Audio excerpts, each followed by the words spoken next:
Female competitors in small dog agility comes down to Cynthia Horner and her dog Nimble, the 7-year-old All-American female dog, super fast. The 2-time national champions here at the Incredible Dog Challenge, trying to make it a three-peat.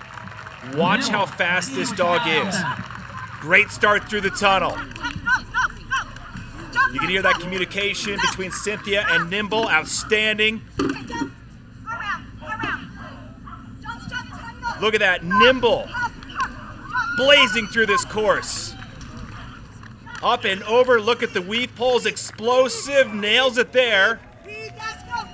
And looks like a clean run going down. Final obstacles under and through the final hurdle. And they do it, 28.45. A three-peat for Cynthia Horner and Nimble, 2025 national champions.